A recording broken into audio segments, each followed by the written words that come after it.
Assalamualaikum warahmatullahi wabarakatuh. Halo teman-teman semua, kembali lagi bersama kita mahasiswa PAI. Sebelumnya kita perkenalan terlebih dahulu ya. Kita dari kelompok 4 yang beranggotakan yang pertama saya sendiri Fatimah Syahrul NIM 2120057, yang kedua ada Dewi Lestari dan NIM 2120064, yang ketiga Yujunai Lufar dan NIM 2120065, dan keempat ada Dinda Irma Silmiali dan NIM 2120072. Di video ini kita akan membahas materi tentang sholat dan zikir. Sebelum ke materi, kita pahami dulu yuk kompetensi dasarnya. Yang pertama ada menghayati adab sholat dan zikir. Dan yang kedua, terbiasa menerapkan adab sholat dan zikir. Yang ketiga, memahami adab sholat dan zikir. Dan yang keempat, mensimulasikan adab sholat dan zikir. Simak bareng-bareng ya. Langsung saja kita memasuki materi yang pertama. Materi yang pertama yaitu sholat. Nah, apa sih teman-teman sholat itu? Sholat secara bahasa berarti doa. Sedangkan sholat secara istilah merupakan suatu pekerjaan yang diniati ibadah dengan berdasarkan syarat-syarat yang telah ditentukan, yang dimulai dengan takbiratul ihram dan diakhiri dengan salam. Nah, apa sih hukum melaksanakan sholat itu? Hukum melaksanakan sholat yaitu fardu ain bagi setiap muslim yang telah balik. Nah, bagaimana sih adab sholat itu? Yang pertama, jaga waktu. Dalam mengerjakan sholat, sebaiknya menjaga waktu pelaksanaan.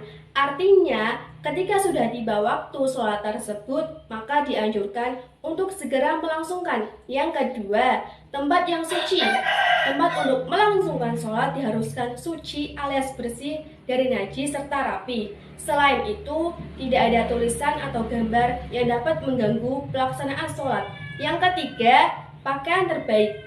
Kalau melangsungkan sholat, diusahakan memakai pakaian yang terbaik serta menutup aurat dengan sempurna.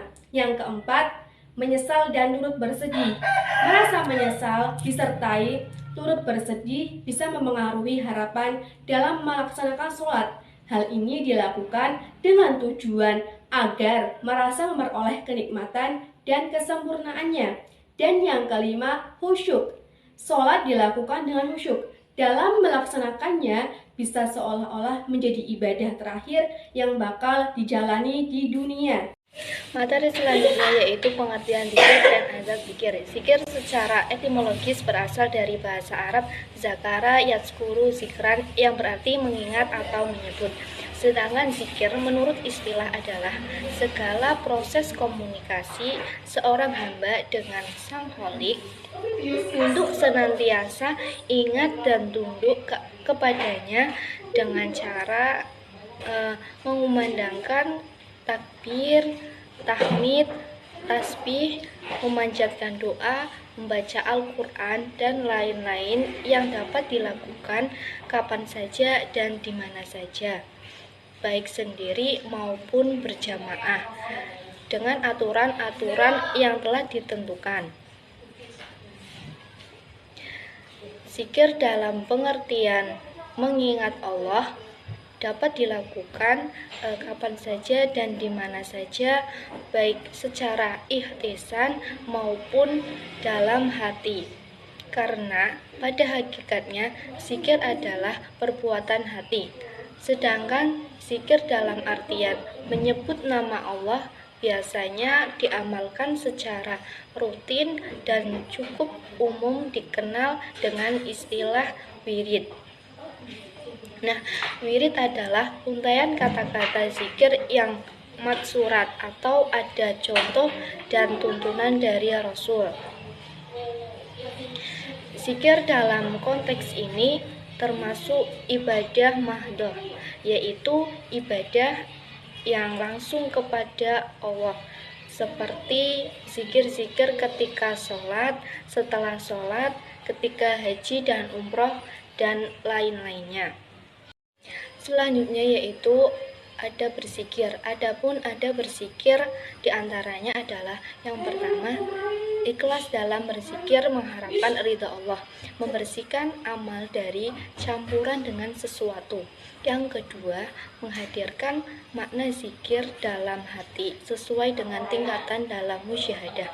Yang ketiga, berzikir dengan zikir dan wirid yang telah dicontohkan Rasulullah, karena zikir adalah ibadah. Yang keempat, membaca Al-Quran dengan niat berzikir juga dianjurkan. Yang kelima, mencoba memahami maknanya dan khusyuk dalam melakukannya. Yang keenam, duduk di suatu tempat atau ruangan yang suci seperti duduk dalam sholat juga dianjurkan. Yang ketujuh, mewangikan pakaian dan tempat dengan minyak wangi, pakaian yang bersih dan halal. Yang kedelapan, memilih tempat yang agak sunyi.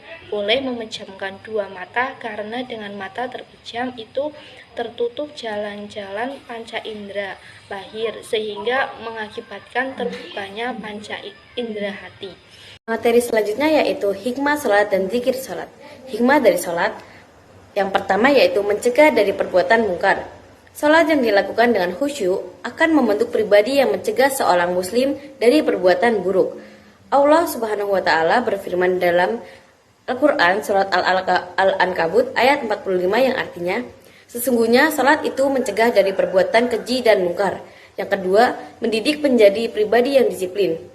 Sholat dapat mendidik seorang muslim menjadi pribadi yang disiplin karena setiap muslim dituntut untuk menghargai waktu dengan sebaik-baiknya, memaksimalkan setiap kesempatan yang ada, dan mempertahankan eksistensi diri sebagai seorang khalifah di muka bumi. Yang ketiga, melatih menjadi pribadi yang tangguh seperti yang dijelaskan pada surat Al-Ma'arij ayat 19-23. Allah berfirman, sesungguhnya manusia diciptakan untuk bersifat keluh kesar lagi kikir. Apabila ia ditimpa kesusahan, ia berkeluh kesah, kecuali orang-orang yang mengerjakan sholat yang mereka itu konsisten mengerjakan sholatnya. Yang selanjutnya yaitu hikmah dari berzikir. 1. Berzikir kepada Allah, maka Allah akan ingat kepada kita, yaitu ditegaskan dalam perkataannya dalam Quran surat Al-Baqarah ayat 152 yang berbunyi, maka ingatlah kepadaku, aku pun akan ingat kepadamu.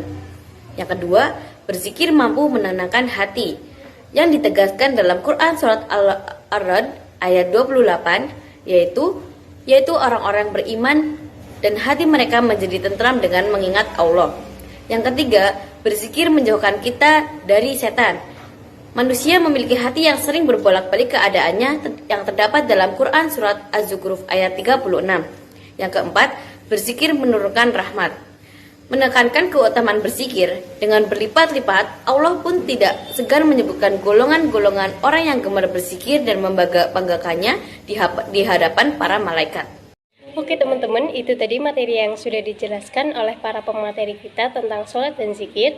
Sampai di sini pertemuan kita, kurang lebihnya kita mohon maaf.